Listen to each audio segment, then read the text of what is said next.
que lo practiquen un poco. No se lo olviden, no es con urgencia, pero es un ejercicio que aunque sea una semana, conviene hacerlo para poder recomendarlo después, ¿no? Hay algo importante que es que capaz que alguno de ustedes no lo necesita como individuo, pero la experiencia como facilitador, insisto, es difícil vender algo que uno nunca probó. Así que en ese sentido a veces recalco que al menos una semana hacerlo. Bueno, después tengo 2 resultados de los test, que ahora cuando empecemos lo vamos a comentar.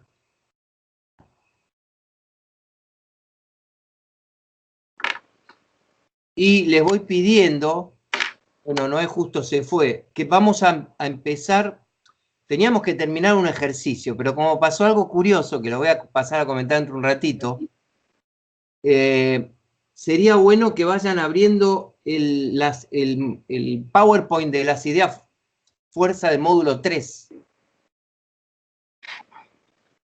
Que también habíamos arrancado con eso, pero lo habíamos interrumpido por el ejercicio.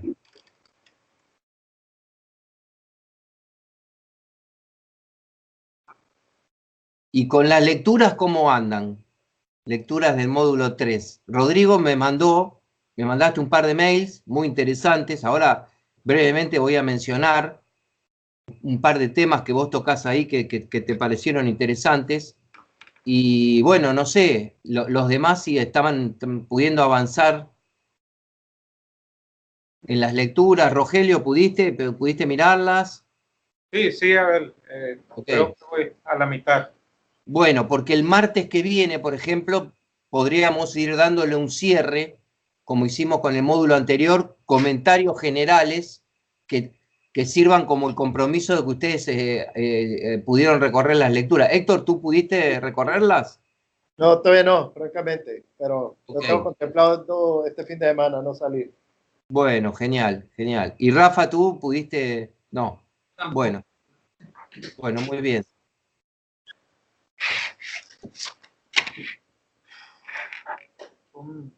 Aquí creo que se está sumando Jesús. Son más cortitos que el módulo anterior.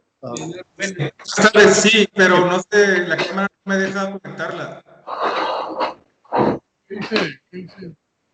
Hola Rubén, ¿cómo te va? Entonces, decía el PowerPoint de Idea Fuerza del módulo 3, ¿lo tienen abierto? No, ahí va. Por favor.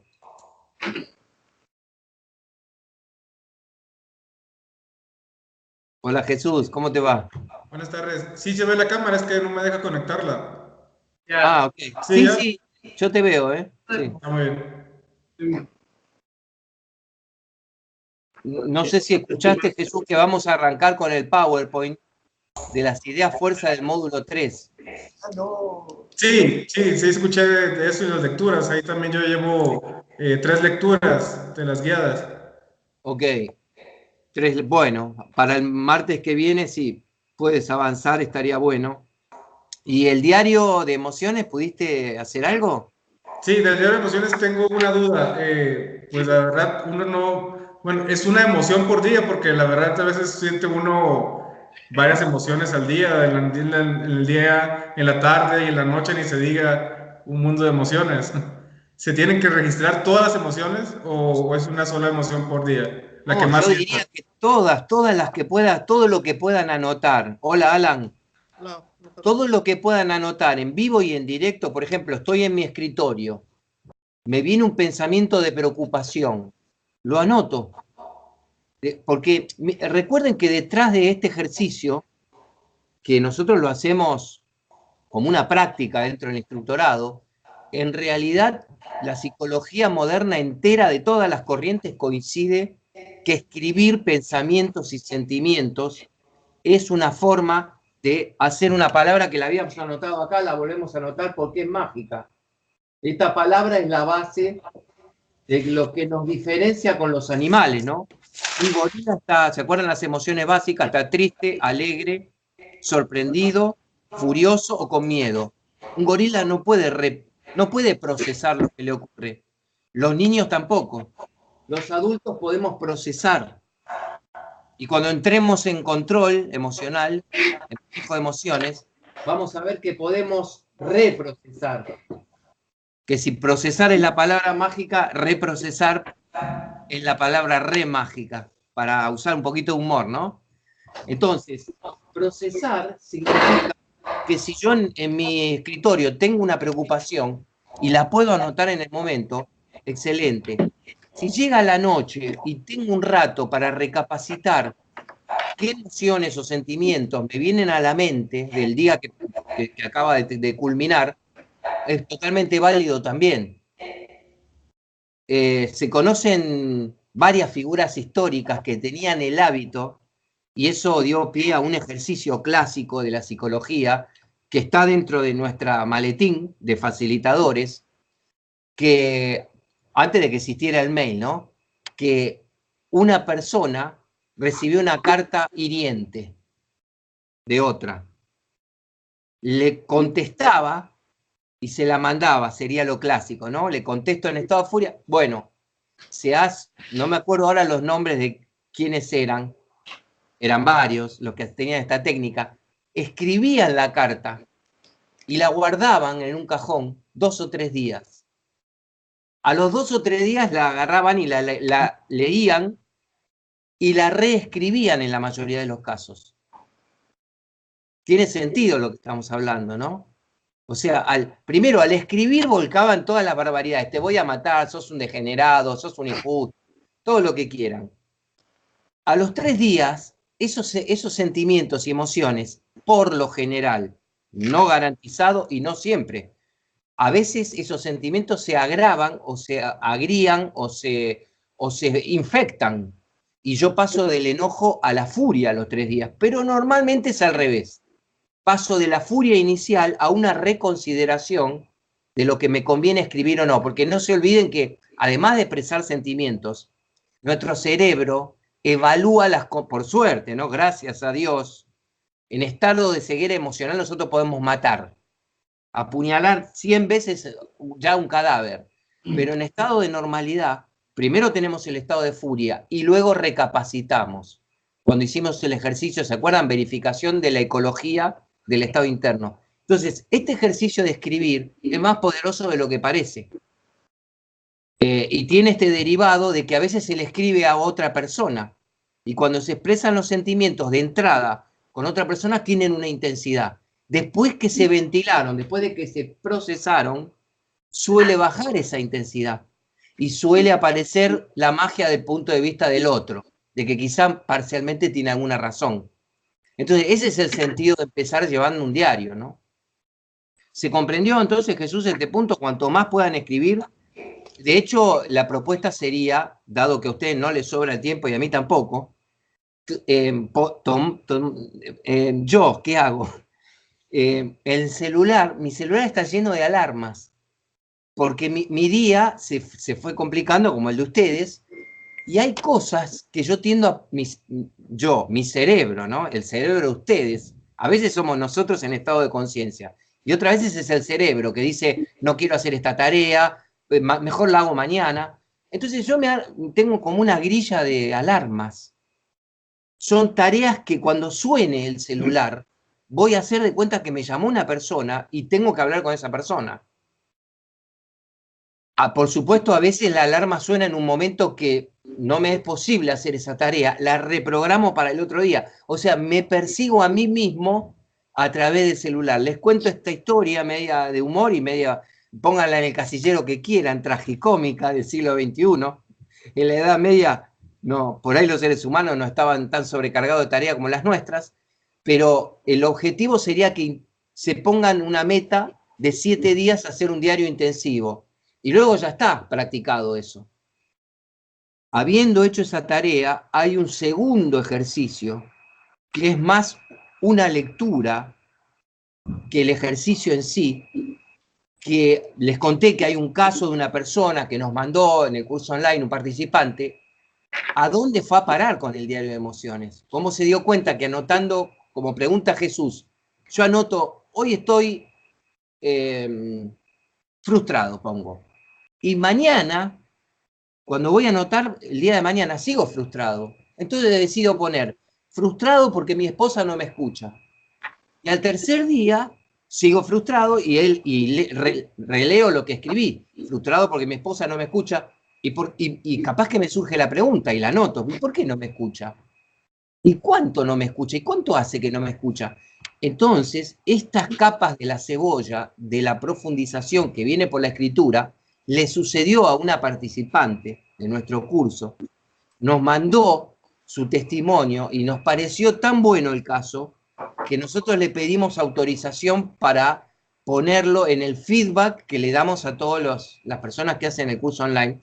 Feedback que pasó a formar parte del diario de Emociones 2, que así se llama el ejercicio que van a abordar ustedes cuando hayan escrito algo en el 1. ¿De acuerdo? Pero insisto con la importancia que a priori puede parecer, bueno, no lo necesito o es demasiado simplón, pero es más importante de lo que parece y vale la pena hacerlo. Segundo tema involucrado con eso. Estamos retomando el PowerPoint porque yo dije algo en broma que en realidad me dejó preocupado. No preocupado en el mal sentido. ¿Se acuerdan que dije, está grabado, Héctor con sus intervenciones me frustra algunos planes pedagógicos? ¿Se acuerdan que dije eso? Sí. Bueno, ahora voy a decir un poquito más en serio que realmente lo que les puede pasar a ustedes como facilitadores es que tengan que nivelar un grupo y poner un punto de vista común en personas que vienen de experiencias y de formaciones muy distintas. Supónganse que ustedes los contrata el día de mañana una institución en la que hay mezcladas varias profesiones. Hay arquitectos, ingenieros y psicólogos. Es evidente que si ustedes se ponen a hacer el ejercicio, que ahora interrumpimos, para poder ponernos de acuerdo en el tema del famoso que salió de equilibrio en alegría, ¿no? ¿Se acuerdan que debatimos si equilibrio era una sensación en alegría? Si ustedes hacen ejercicio en un grupo que tienen personas de muy distinta extracción profesional, es posible que un psicólogo apunte a lo que apuntó Héctor y creo que a otra persona más había puesto equilibrio, lo cual habla muy bien del grupo nuestro a nivel de formación en inteligencia emocional. Pero ¿qué pasa con los que no tienen ese grado de sutileza o de profundización inmediata? Podrían quedar paradójicamente, ¿se acuerdan que paradoja es una palabra importante para nosotros como facilitadores? Esas personas paradójicamente podrían quedar confundidas. Es como hablarle, como que Rodrigo Vera de repente le hable de física cuántica a un tipo que no conoce ni siquiera las leyes de Newton.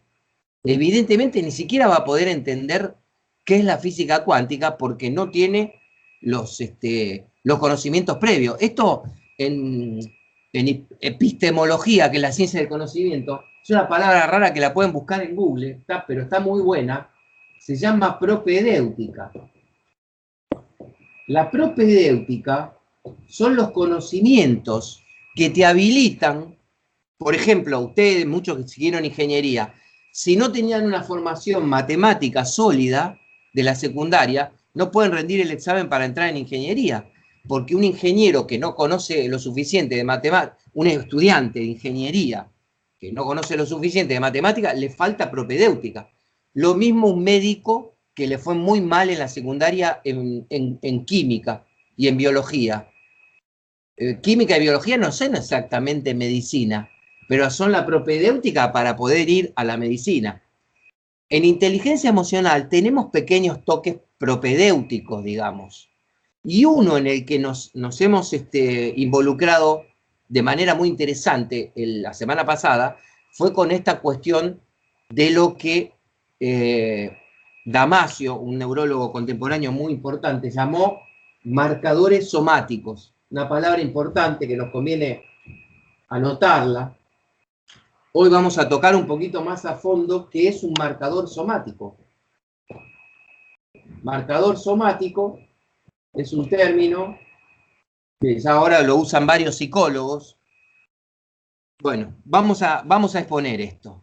Hice esa introducción, tienen, Alan y Jesús, ¿tienen el PowerPoint abierto del módulo 3? Por favor. Bueno, previamente ventilamos los dos resultados del test que recibí yo. Si alguien tiene alguno más adicional, me avisa. El primero es de Noé, que me lo mandó por mail. A Noé le dio 5 puntos, es muy parecido al de Héctor y alguien más que les dio muy parejo, ya creo que hay 4 casos, ¿no? 5.30 en autoconciencia para Noé, 5 puntos para manejo, 5.37 en automotivación, 5.1 en empatía y 5.3 en destreza.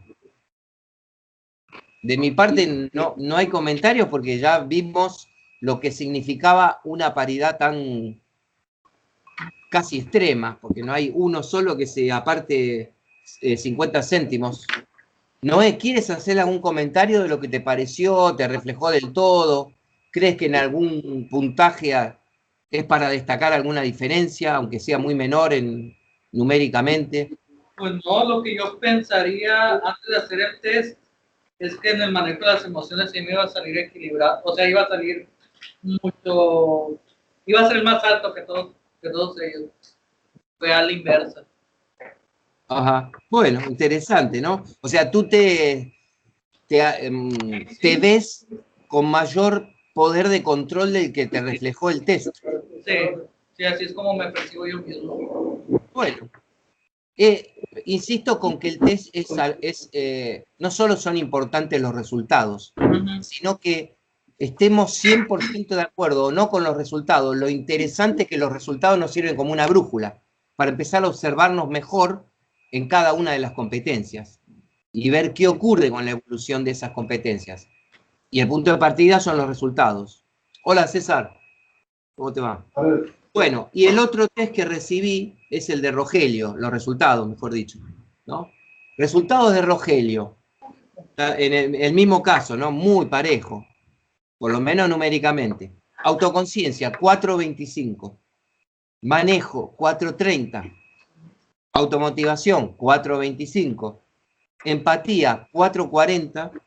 Y destreza, 4.38. Impresionante la paridad. Rogelio, ¿quieres comentar algo respecto a esos resultados? Pues prácticamente lo mismo de Noé.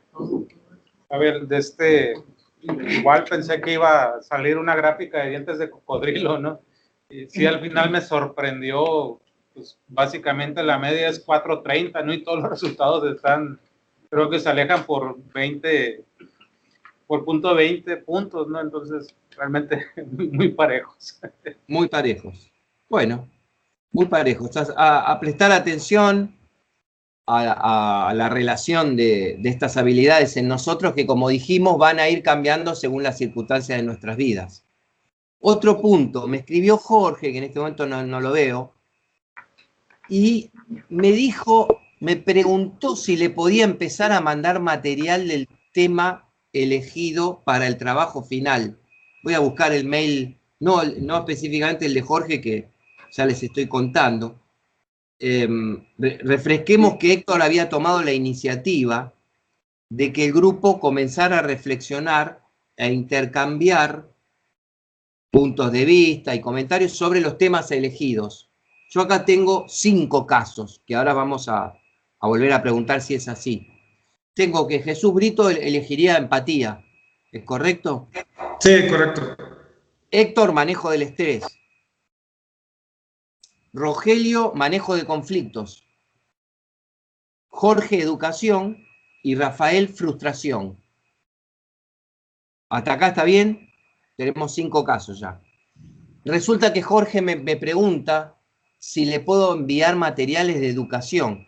Yo le contesto el mail con lo siguiente, que no, todavía no obtuve respuesta del mismo. ¿Cómo iba con las lecturas del módulo 3? Entonces comparto la inquietud con todo el grupo. Ya estoy listo casi en todas las temáticas para mandar materiales que ustedes me soliciten, pero creo que la cuestión a seguir, secuencial, de prioridad, es que nadie se ponga a tratar de preparar el trabajo final y está atrasado en lecturas guiadas u otros ejercicios que estamos proponiendo, porque sería poner el carro delante del caballo, ¿no? Como se dice la expresión coloquial. Así que, si hay una excepción, si ustedes el día de mañana están muy al día y van por delante de los materiales. Otra cosa que le contesto a Jorge, que le refresco a ustedes. Cada módulo se agranda respecto al anterior, en cantidad de lecturas, no solamente, sino en cantidad de técnicas. Que a partir del módulo 4, que es el de control, les voy a pedir que ustedes echen una lectura a las técnicas psicofísicas y psicológicas que hay en control. Ya no van a ser solamente las lecturas guiadas, lo que pedimos entre todos la lectura, sino que se agregan las técnicas psicofísicas, que son unas cuantas. Entonces, ante todo ese material, pienso que solamente el participante que está muy avanzado respecto a ese material, le conviene recibir material de trabajo práctico. Sí, así que si están de acuerdo con este principio, postergamos un poco la subida de materiales a Dropbox de los específicos que eligieron, mientras se deciden los compañeros, en función de que no se abrumen y se estresen y perdamos el ritmo principal, que es el de las 5 habilidades. Bueno, comentado esto, vamos al PowerPoint, por favor. A ver si alguno de ustedes recuerda si habíamos dejado en la pantalla 4 o en la 3, me parece que en la 3.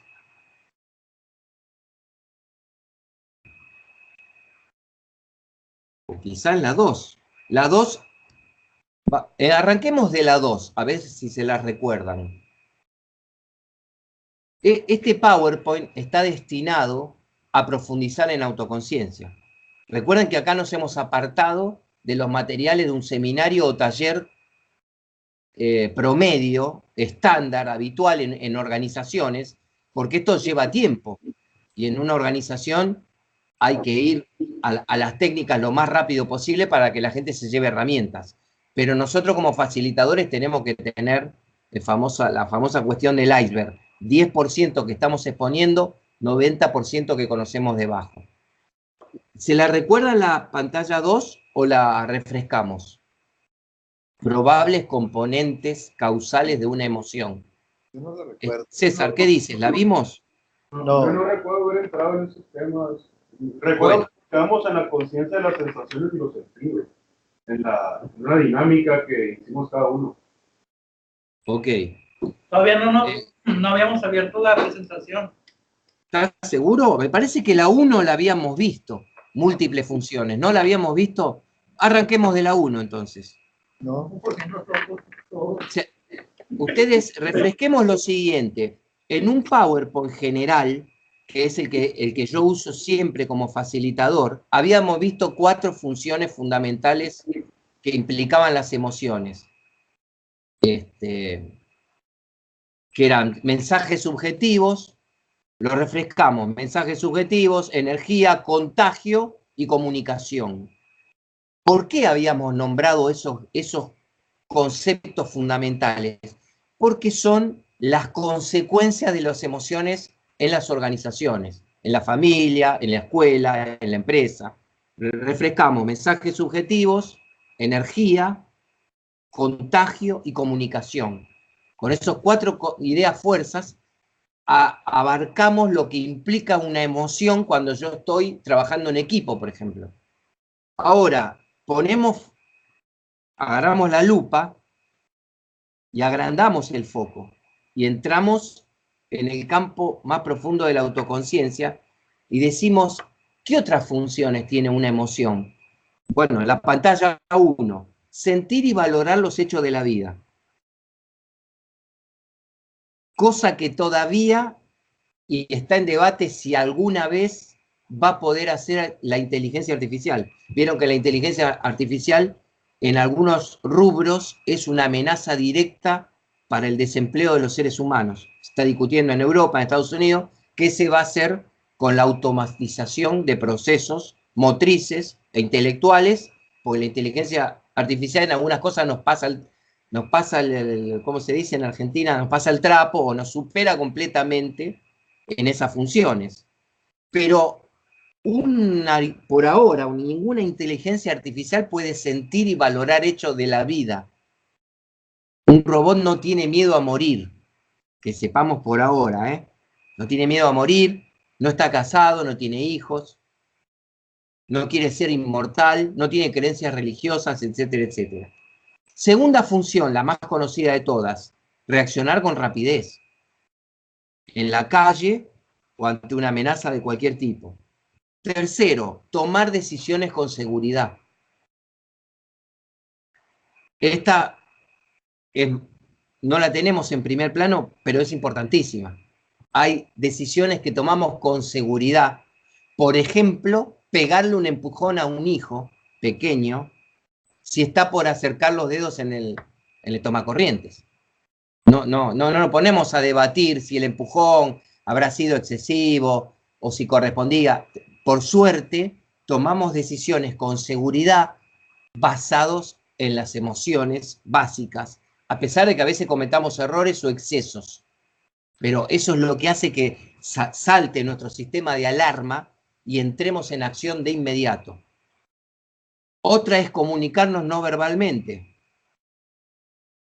Cuando llegamos, dijimos ya un par de veces el ejemplo de que llegamos a casa y hay mucho silencio, miramos la cara de un cónyuge o de un hijo y vemos si sucedió o no sucedió algo. O sea, la expresión facial, que es producto de lo que estamos sintiendo en ese momento, ya es una comunicación con otra persona. Llega un cliente y está sonriendo y me dice, este aparato no anda. No es lo mismo que un cliente que llega completamente tenso y con espuma en la boca y los ojos saltones me dice, este aparato no anda. Aunque me lo diga con una voz más o menos normal, sin gritar, su expresión facial ya me está mandando un mensaje. Y eso lo produjo la emoción que la persona está sintiendo. El quinto, establecer límites. Habíamos dicho que los enojos son imprescindibles en la vida humana. La frustración, la culpa, la vergüenza, el pudor, los celos. Son emociones que, bueno, para esto de nuevo es útil el diario, ¿no? Si un día experimento celos profesionales, vergüenza, culpa, detrás de esas emociones hay argumentos, hay puntos de vista y generalmente hay límites. Límites que me están molestando, pero en realidad nadie tiene una respuesta si son límites absolutamente válidos o no. La emoción simplemente avisa que está ocurriendo algo, pero la interpretación final está en nuestro cerebro y de eso se trata la mezcla de autoconciencia y control. ¿Cómo debo interpretar lo que me está pasando? Tomar conciencia de problemas. Esto va a ser importante en el ejercicio que interrumpimos por las cuestiones que comentamos de lo que surgió en el punto de la alegría. Tomar conciencia de un problema a veces se hace por la vía racional. Oye, ¿sabes que cayeron las ventas este mes respecto al otro mes? Bueno, eso, si alguien me trae esa noticia, primero yo recibí el dato y luego me entró la preocupación. Es una lógica causal muy común. Me dan un dato que no esperaba, sobre todo si no lo esperaba recibir, y me preocupo. Pero ¿qué pasa cuando ocurre al revés? Cuando, como dice acá la pantalla, tomo conciencia de un problema por cierto malestar, indefinido incluso que tengo. Me quedó grabado cuando Alan contó en un duelo, si no recuerdo mal, Alan, que te dolía el cuerpo en una circunstancia de vida que te tocó vivir. ¿Es correcto? Fuiste vos, ¿no? El que no. Bueno, yo registré eso como muy importante porque efectivamente a veces una emoción específica o un conjunto de emociones o un malestar emocional general hacen que tomemos conciencia de que estamos experimentando un problema. Algo no anda bien con una circunstancia de nuestras vidas y antes que la razón nos lo está avisando el cuerpo a través de una emoción. Esa es una de las funciones, por eso el valor de la autoconciencia, ¿no? ¿Se acuerdan la escena del Príncipe de las Mareas? ¿Qué tal si el marido, cuando la primera vez que la esposa le dice no estoy para bromear, ya se hubiera sentido malestar en el cuerpo y hubiera dicho, tenés razón, es una noche muy especial, me dieron una muy mala noticia, ¿te puedo contar cómo me siento? No hubiera pasado lo que vimos que pasó, si esa persona hubiera registrado en su cuerpo. Ahora, esto no se elige tan fácilmente, por lo menos en cuanto a el perfil con el que nacemos, ¿no? Nosotros nacemos, así como nacemos con un umbral de dolor físicamente, nacemos con un umbral de sensibilidad psicológica para detectar problemas. La inteligencia emocional nos potencia mucho eso, pero cada uno de nosotros ahora está en un nivel determinado que no coincide con el del compañero. Entonces, algunos están más capacitados que otras personas para detectar problemas y otras personas no. Lo interesante de la autoconciencia es que nos va a dar herramientas para que se agudice nuestra sensibilidad. Es como si te gusta la música, pero hay autores que no entendés. Yo, por ejemplo, soy un melómano a muerte, pero autores como Shostakovich, Prokofiev, Bela Bartok, no me llegan. Ahora, si yo me quisiera dedicar aún más a la música, lo que podría hacer es contratar un erudito en música, un profesor de música, que me explique cómo Bartók o Prokofiev o Shostakovich querían expresar sus emociones a través de la música. También se llama música dodecafónica. A mí no me cierra mi cerebro.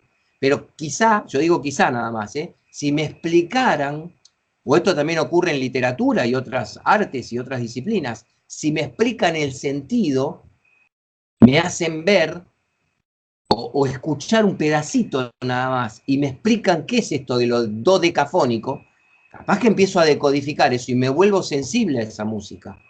Si no hago ese esfuerzo, no lo voy a hacer nunca. Es como el que tiene esfuerzos para resolver problemas matemáticos y no apela a un profesor, se copia en los exámenes. Bueno, zafó y sigue su vida, pero nunca va a progresar en matemáticas. Esto es parecido.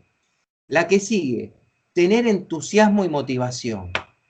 Afortunadamente, veníamos hablando mucho de problemas, ¿no? Afortunadamente, los seres humanos, así como están llenos de problemas por sus emociones, problemas que no tienen los gorilas, que no se matan entre ellos, no se torturan, no tienen políticos, no se mienten, así como nosotros tenemos mucho más problemas que los gorilas, también tenemos cosas mágicas, como el entusiasmo y la motivación. Somos capaces de salvar a otros seres humanos, tener gestos de solidaridad, de altruismo, incluso de heroísmo. En todas las guerras se vio de todo, que con el ser humano pasa de todo. Hay desertores que huyen muertos de miedo, no los juzgamos. Hay desertores que huyen porque evalúan que no tiene sentido seguir luchando por Hitler, y diríamos que son inteligentes, tratan de salvar su vida, si consideran la guerra injusta y perdida. Y hay personas que se interpusieron en las balas que iban dirigidas a un compañero o van al frente a buscar a un compañero y mueren en combate en un acto de heroísmo. Después le entregan la medalla a los familiares porque la persona no está más. Pero esto le ocurre al ser humano y es propio de la especie humana y de ninguna otra criatura viviente. Entonces, las emociones producen entusiasmo y motivación. Y acá volvemos a la palabra paradoja. A muchos héroes le preguntaron, esto yo me dedico a leer y a ver documentales de la guerra, ya les conté que mi esposa me dice que capaz que estoy un poquito enfermo, porque veo demasiadas cosas de los nazis, de la Segunda Guerra Mundial. Y ella me dice, pero vos no tendrás algún cable suelto, ¿cómo te puede gustar ver ese tipo de cosas? Yo creo que se aprende muchísimo con eso e incluso pueden ser muy inspiradoras, como es mi caso. Recuerdo en algunos documentales que a héroes de guerra que hicieron actos de heroísmo y de valor extraordinarios, le dijeron, ¿qué sentiste en ese momento? Y las personas, gracias a Dios también existe la sinceridad, dicen, el acto de heroísmo que ustedes lo consideran una hazaña del valor fue producto de la desesperación y del miedo. Otra de las paradojas que nos encontramos en la inteligencia emocional. La desesperación y el miedo pueden hacer que vos salgas en el sentido contrario de las balas. Es decir, que escapes, la mayoría vamos a hacer eso, se supone, que escapes del peligro.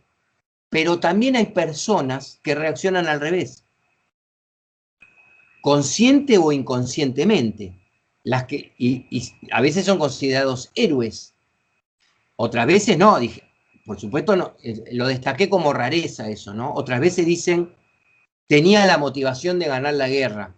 Yo fui a la guerra convencido de que nuestro bando tenía que, supónganse los soldados que desembarcaron en Normandía, muchos de ellos declararon, yo estaba dispuesto a dar mi vida porque sabía que estaba en juego la libertad del resto del mundo, que no era nazi. Entonces tuve actos de heroísmo convencido, entusiasmado y motivado de que estaba del lado correcto. El entusiasmo y la motivación también son creadores. Salimos de la esfera trágica de la guerra y vamos a la economía o a la organización de las sociedades. El entusiasmo y la motivación producen progreso. Los inventores, los creativos, los reformadores sociales. Cuando conté el caso de Rosa Parks, la primera mujer negra que en Estados Unidos, años 65, dijo, yo no me levanto para darle el asiento a los blancos porque este sistema es injusto. Bueno, produjo una revolución que llega hasta nuestros días. Eso es producto del entusiasmo y la motivación. Si no sintiéramos emociones, no tendríamos ni entusiasmo ni motivación. Otro de los peligros de carecer de autoconciencia, ¿no? Anteúltima, asimilar hechos adversos o dolorosos. Cuando Alan, volviendo a su caso, cuenta que le dolía todo tu cuerpo, Alan, te pregunto, ahora que estamos mirando esta frase, asimilar hechos adversos o dolorosos, ¿no crees que tu cuerpo en ese momento, en el momento que tuvo que ser, estaba asimilando y absorbiendo parte del dolor del duelo? Ese dolor físico, ¿coincidís en la descripción de que en ese momento que te dolía el cuerpo estabas asimilando parte de tu duelo? Pues así diciendo que el duelo es también el dolor así en el pecho. Claro. Es dolor en el pecho, pero yo me acuerdo que tu expresión original que me llamó más la atención fue que te dolía todo el cuerpo. Que es algo que suele ocurrir en la depresión. ¿No? ¿No fue así? Te dolía el pecho solamente. Ajá, se me dolía el pecho. Ya te distorsioné. Esta es una de las funciones de la memoria emocional también. Menos mal que está el declarante, el original. Te dolía el pecho. Bien. ¿Estás de acuerdo que ese dolor era parte de la asimilación? Cuando vimos El Príncipe de las Mareas, podemos decir lo contrario de la frase que estamos analizando. Ese hombre, por los motivos que ya comentamos de los mecanismos de defensa, no podía en ese momento asimilar el dolor que representaba, o la amenaza, porque el dolor a veces es el dolor más algo que te amenaza con más dolor. Y en el caso del protagonista del Príncipe de las Mareas era el dolor de la noticia de la hermana y la amenaza de tener que dialogar frontalmente con su esposa y encarar que su pareja estaba en crisis. Porque cuando su esposa le dijo, ¿sabés que hace semanas que no me tocas? Él no pudo asimilar esa verdad, ¿se acuerdan? Ahí salió con lo de la osa mayor y ahí se derrapó el diálogo. A veces podemos y a veces no podemos asimilar. Lo peor que nos puede pasar es que no nos demos cuenta si estamos o no estamos asimilando. Cuando nos damos cuenta que asimilamos, bueno, como le pasó a Alan, recurrirás a alguna ayuda. A veces hay que ir a consultar al médico porque te puedes asustar y confundir con algún otro problema lo que te pasa. Y si no podés asimilarlo, hay que recurrir a la ayuda terapéutica, al diálogo, en la amistad, al diálogo con familiares, lo que sea que nos pueda permitir asimilarlo. Porque aquí vuelve una paradoja que es, estamos separados físicamente nosotros.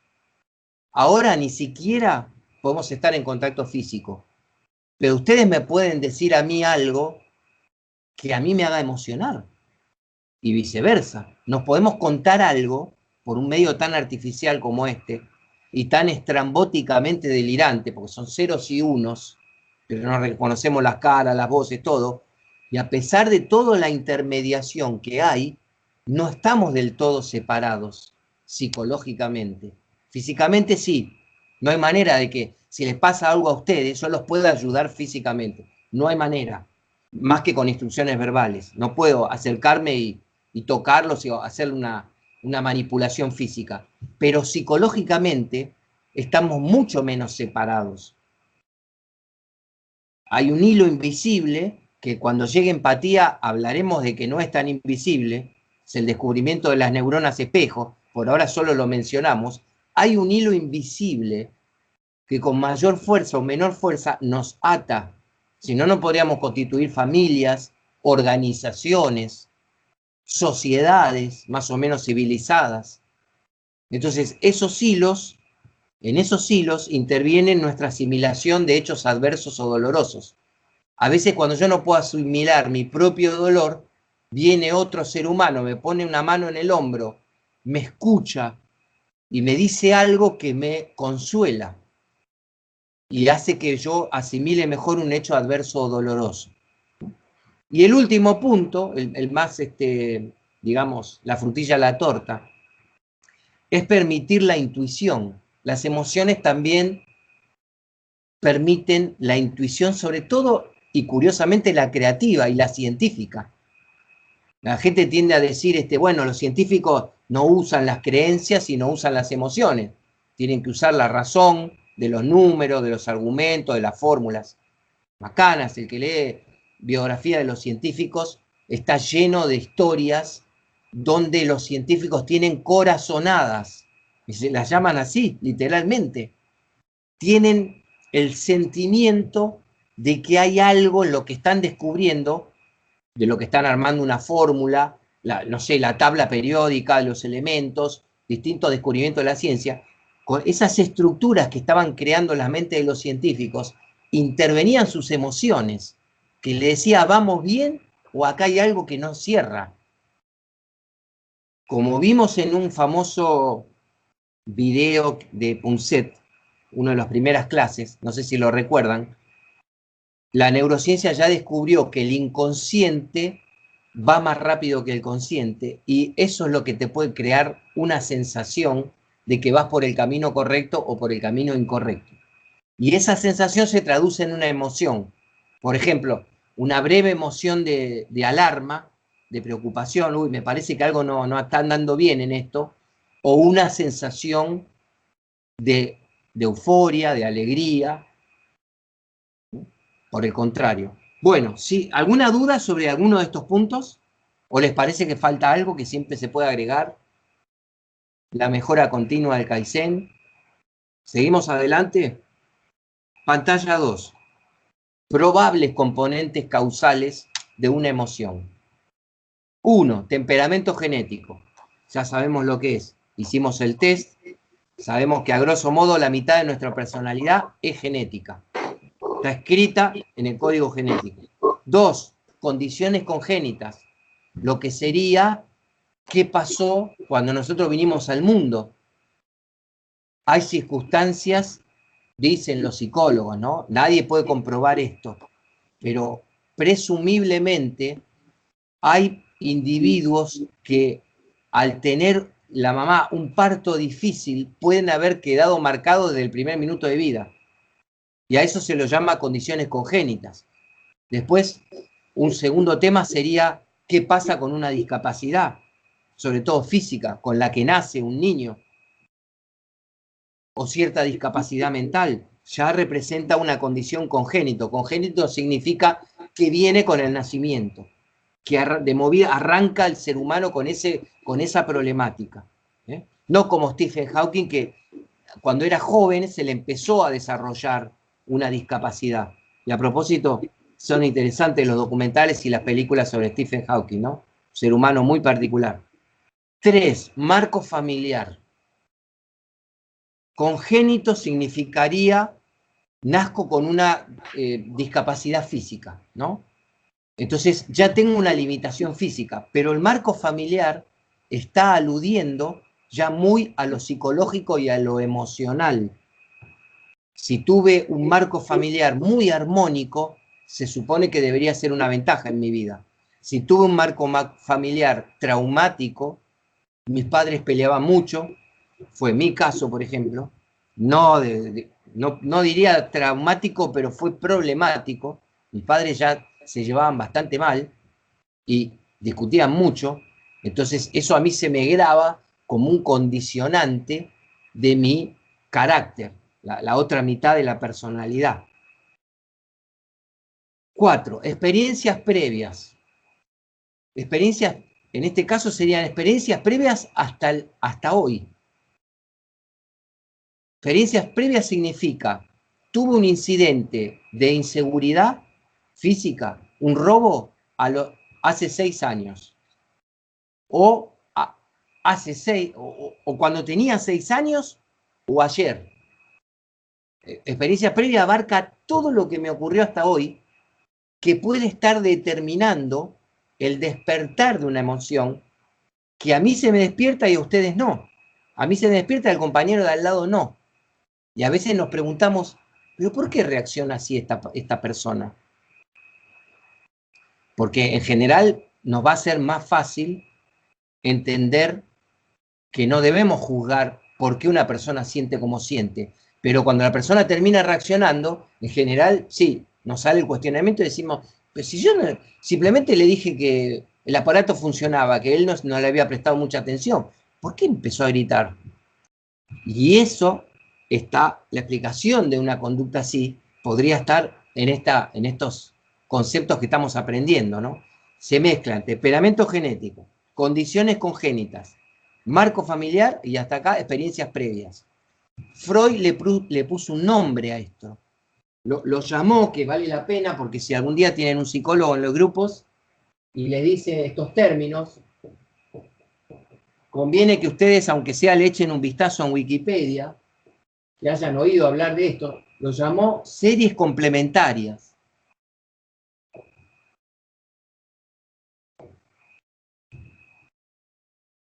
A propósito, les voy a poner un ejemplo un poco estrambótico y si alguien quiere me da una opinión. Leí con preocupación, los obsesivos no podemos evitar preocuparnos incluso con cosas que pasan a la distancia. Eso es otra de las particularidades, yo creo que positiva, de los seres humanos. He visto, no sé si se enteraron de este caso dramático del padre que murió con su hijo en el río, ahí en la frontera de México. Bueno, se difundió en todo el mundo ese caso tremendo. Cuando vi la noticia quedé muy impactado y me entero que, bueno, ya sabíamos que Donald Trump dijo no más permisividad con la inmigración ilegal. Eso él está hablando de su país. Esto es para entender las series complementarias, pero en otro orden, ¿no? En un orden global y más complejo, pero mejor porque después podemos ir a lo más sencillo. ¿Por qué murieron ese padre y ese hijo? ¿Cuál es la...? Supóngase que aparece un filósofo, un antropólogo, y quiere indagar.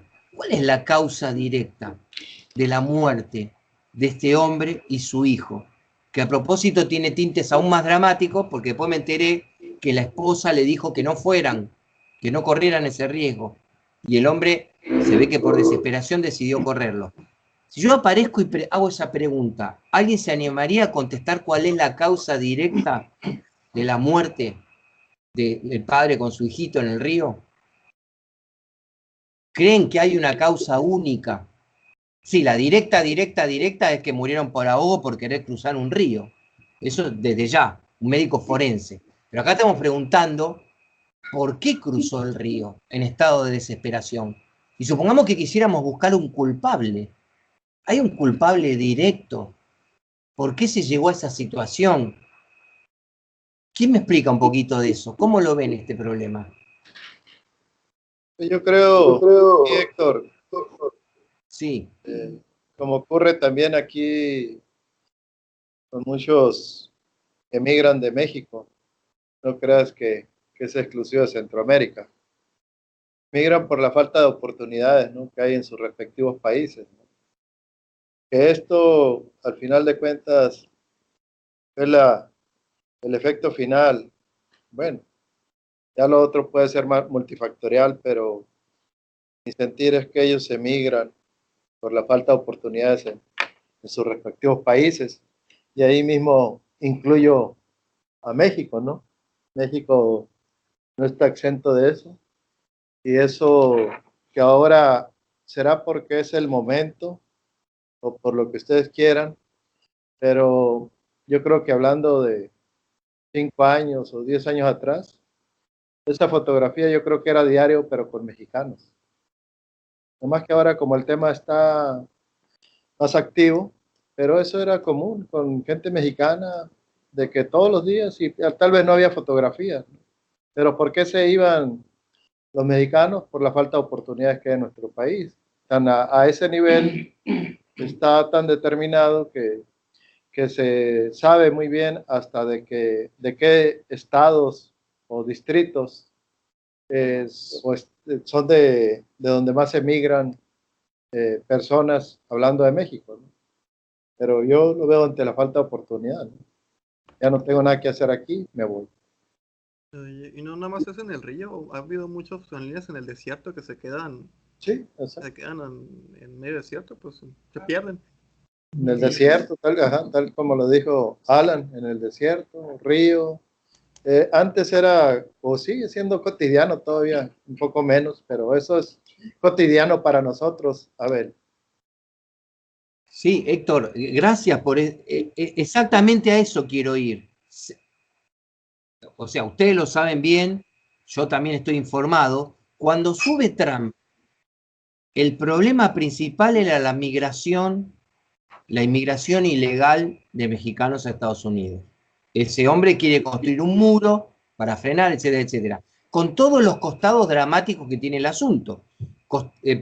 Origen, que alguien en su país no consigue trabajo y no puede sustentar a su familia.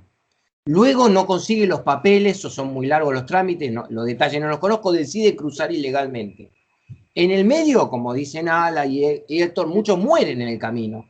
Pero resulta que el país principal a donde se dirigen los migrantes, que es Estados Unidos, sube un presidente que dice, acá vamos a poner un límite. Ahora, trato de seguir la pista de lo que son las series complementarias. Hace 2 años y medio subió Trump y el primer movimiento fue, como si fuera en un ajedrez, no quiero que siga llegando tanta inmigración mexicana a Estados Unidos. Pero resulta que 2 años y medio después, la cosa se complicó inesperadamente. Me corrigen si estoy haciendo un análisis equivocado. Tengo entendido que la debacle que se produce en El Salvador, Nicaragua, Guatemala y algún otro país que me olvido, hacen que una caravana grande de migrantes atraviese México para entrar a Estados Unidos. Y esto refuerza el problema y Trump amenaza a México, a su par, a AMLO, ¿no?, en México, y le dice, si vos no me controlas los migrantes que están pasando por tu país, yo voy a tomar medidas comerciales para castigarte. Y tengo entendido que el gobierno mexicano, que venía siendo tolerante y dejando pasar esos migrantes, tolerantes en los dos sentidos, que vean la complejidad del asunto, ¿no? Hay que ir aclarando cada palabra. Tolerante en el sentido de que los recibían bien a los centroamericanos en México. Por lo menos vi acá un par de notas que los que migraban decían que en México la gente los ayudaba a seguir caminando, les acercaba comida. No había incidentes con ese tema. Pero también México era tolerante en el sentido de seguí tu camino y andá para Estados Unidos.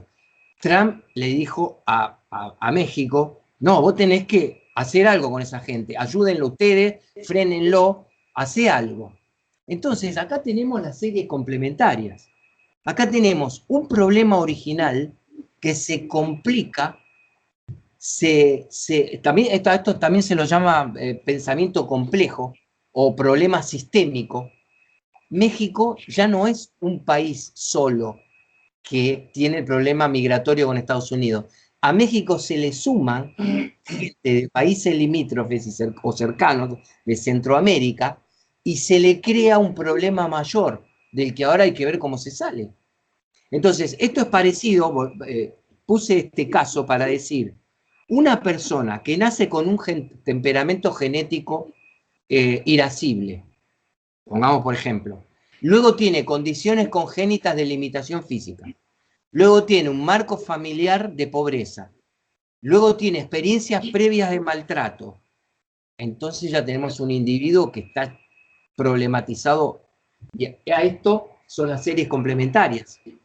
A veces las series complementarias se equilibran, otras veces están como alineadas a favor o en contra de un ser humano. Entonces, en el caso de México, si no analicé mal, a México se le agravó el problema migratorio porque se le sumaron migraciones de los países vecinos. Y a un ser humano, que de los 4 primeros conceptos que vimos, le podría haber tocado uno bueno, no le toca ninguno bueno. Ahora, si le tocan 2 buenos, 2 malos y 2 buenos, por lo menos hay atenuantes y a veces hay factores de rescate. Por ejemplo, un ser humano que tuviera dificultades congénitas y un temperamento genético complicado, el marco familiar afectivo lo podrían salvar como ser humano. El afecto te puede salvar. O las experiencias previas, mientras no le pase algo traumático, pueden hacer que esa persona se inserte bien en la sociedad. Pero si nada de eso se da, si los 4 primeros los tiene alineados en contra, posiblemente esa persona termine en la droga o termine traumada cometiendo otro tipo de delitos, o no sé, o se enferma y se muere, como le pasa a los migrantes, tanto migrantes anónimos que no hemos conocido con fotos, que son técnicamente desaparecidos, ¿no? Que ni siquiera se puede mostrar la foto porque desaparecieron, no están en ninguna parte. Es una tragedia, pero no se ve. Bueno, 5.º punto, capacidades naturales y adquiridas. Acá interviene el tema cerebral. Un individuo, hasta acá venía todo lo que pasaba a su alrededor, con su físico y con las personas que lo rodeaban y las circunstancias que le tocaron vivir. Acá en el 5.º interviene con qué capacidad nació una persona o qué capacidad se le permitió desarrollar. Creo que hace unas cuantas clases, Héctor, hablando de la inseguridad general de México, había dicho, el problema se soluciona con educación. Yo creo que casi todos pensamos lo mismo para nuestros países, ¿no? En general, porque además vemos que los países desarrollados tienen sistemas educativos más eficientes y que tienen cierto relato con el PBI más alto que tienen. Y nosotros tenemos problemas de sistemas educativos que están en desventaja y en algunos casos, en bolsones de pobreza que tiene México, Argentina, Centroamérica, la gente no accede a un nivel educativo decente para que haya igualdad de oportunidades. Porque siempre se ha dicho, supongo que en México también se dice eso, ¿no? Pero en Argentina se habla mucho de Sarmiento, que fue un expresidente argentino, que fomentó mucho la apertura de escuelas públicas y se habla de que, como sí se dice, seguramente se dice en México, porque se dice en Estados Unidos, ¿no? El sistema educativo es el gran nivelador de seres humanos y que permite la justicia, cierto nivel de justicia social. Porque si un chico que tiene dinero puede ir a un supercolegio y un chico pobre no puede ir a ninguno, vamos a tener un círculo vicioso.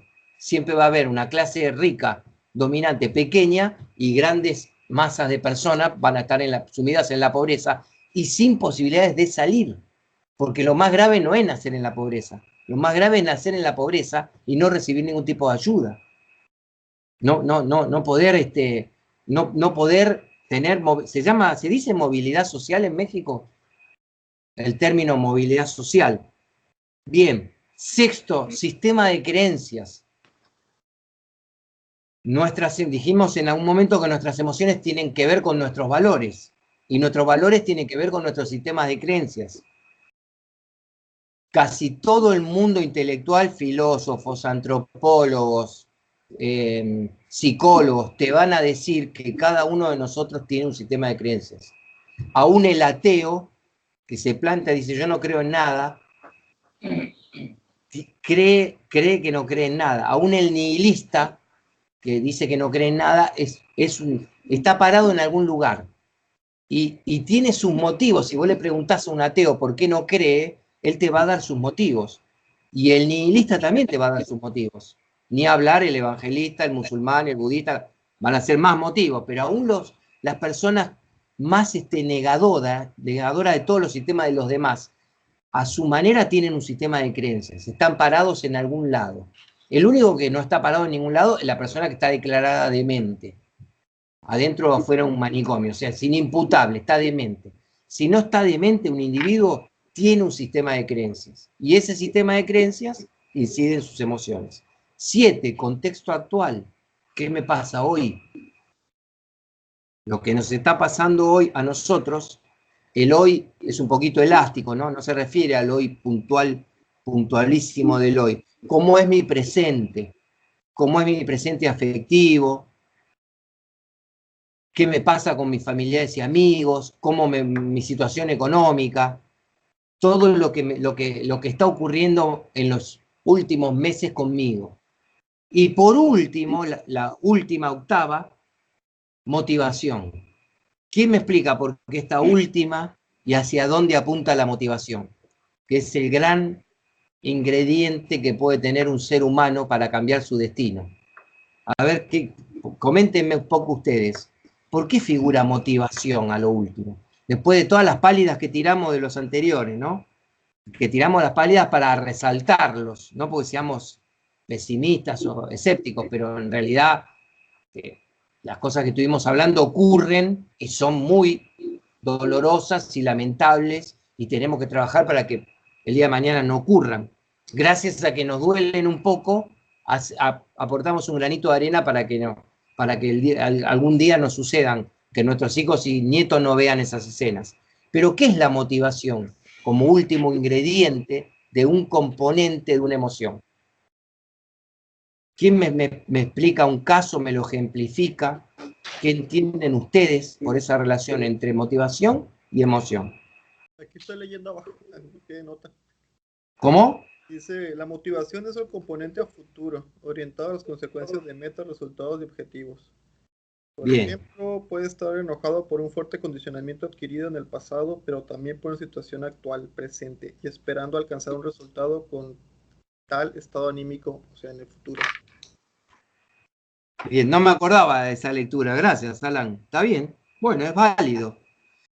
¿Alguien me pone un ejemplo vivencial que le esté ocurriendo a ustedes? Un ejemplo de que se despierta una emoción por un motivo. Motivación viene de motivo, y tengo un motivo para hacer algo. ¿Qué ejemplo podríamos poner? ¿Cuándo una motivación puede despertar una emoción?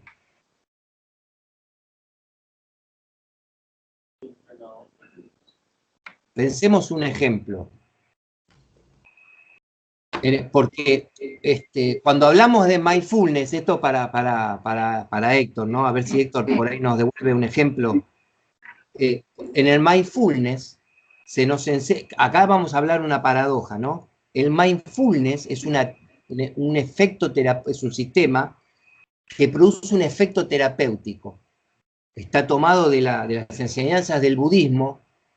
El estado de atención del cerebro, el aquí y el ahora, produce efectos somáticos muy positivos. Bueno, hay algo de lo que Héctor más adelante nos va a hablar con más detalle.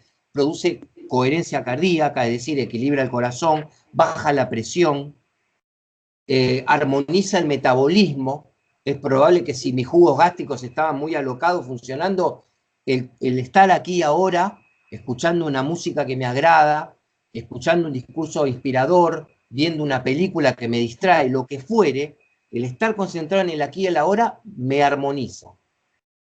Pero acá, paradójicamente, nos apartamos de esa técnica que es tan benéfica y tan importante para difundir, para entrar en la vida común de la mayoría de los seres humanos con los que nos vamos a cruzar en nuestras vidas, que somos influidos por nuestros pasados, que lo acabamos de ver en detalle, 7 puntos, 6, hasta llegar al contexto actual, y ahora aparece el octavo y último, que me saca del aquí y ahora, y me proyecta a la semana que viene, al mes que viene, al año que viene, para dentro de 5 años.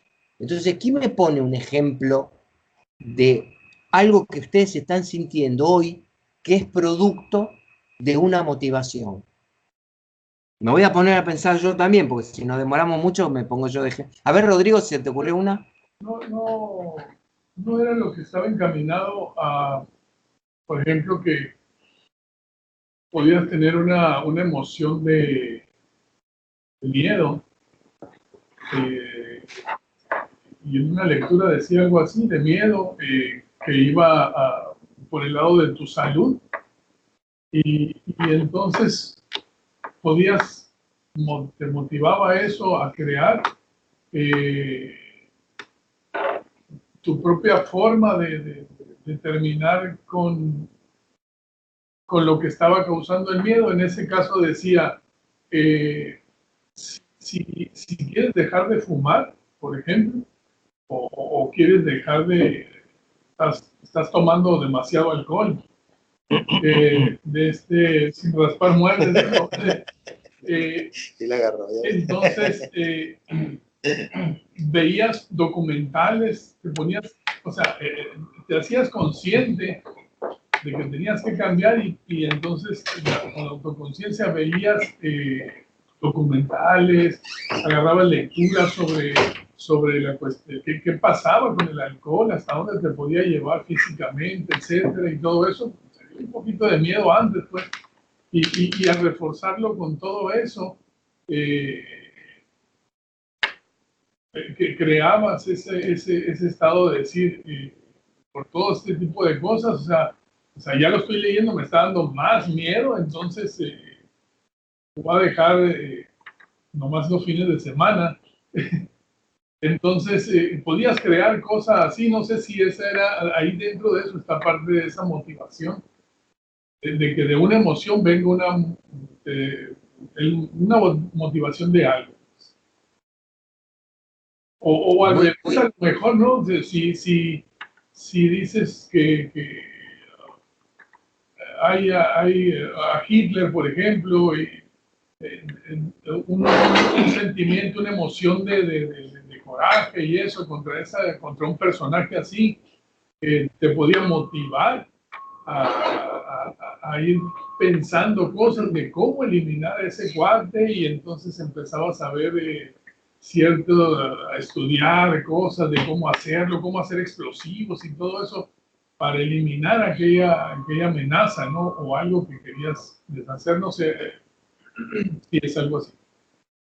Sí, muy bien, muy bueno el ejemplo. Miren, lo que aporta Rodrigo nos permite, estamos un poquito en hora, pero me gustaría verlo antes de irnos a un corte.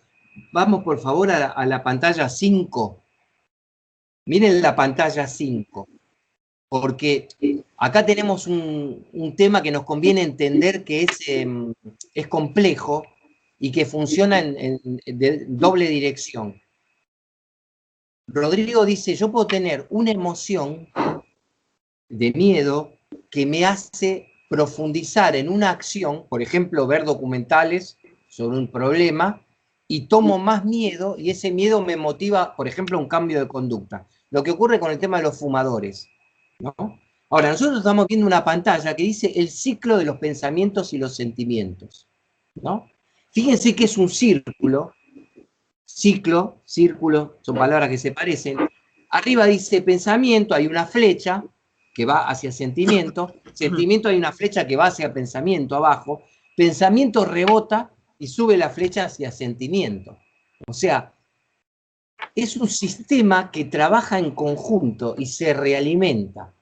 Para ponerle marco a lo que dijo Rodrigo, voy a poner 2 ejemplos de una misma situación de un fumador. pero de casos reales que le han pasado a familiares y amigos, ¿eh? No voy a inventar las situaciones. Tengo 2 casos que encajan en una distinta situación. Situación 1.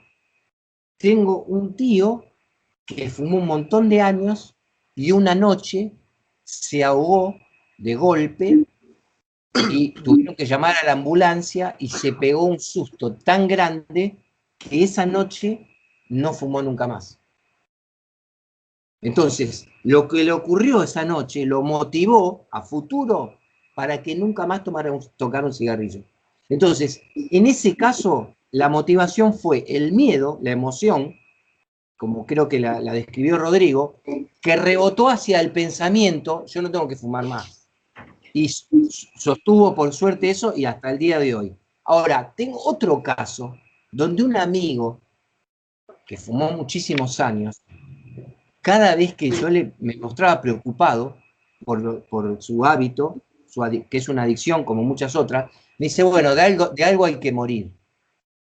Un poquito de humor que medio raro, ¿no? Un humor escapista, muy escapista.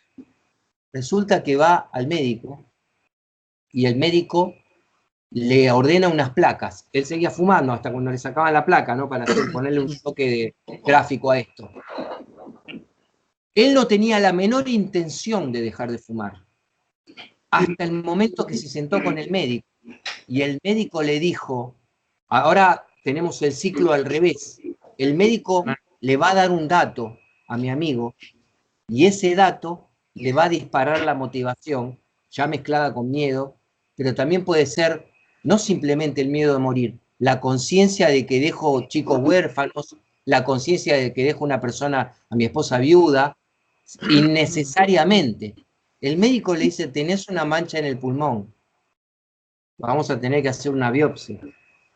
Mi amigo ese día dejó de fumar.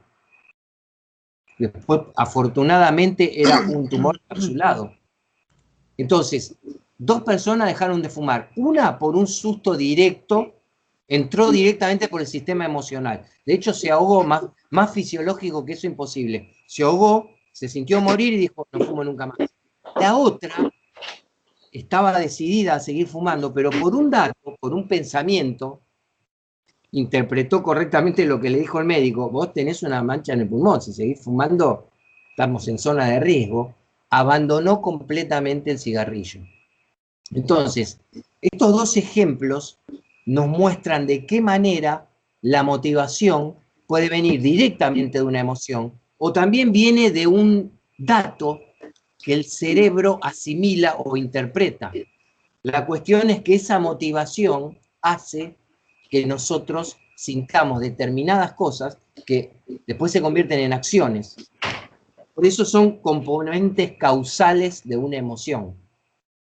Una persona que trabaja horas extras y vos lo ves que se esfuerza mucho y le decís, ¿pero a vos te gusta hacer horas extras? No, gustarme no me gusta, porque también podría ser que le gusta y es un adicto al trabajo.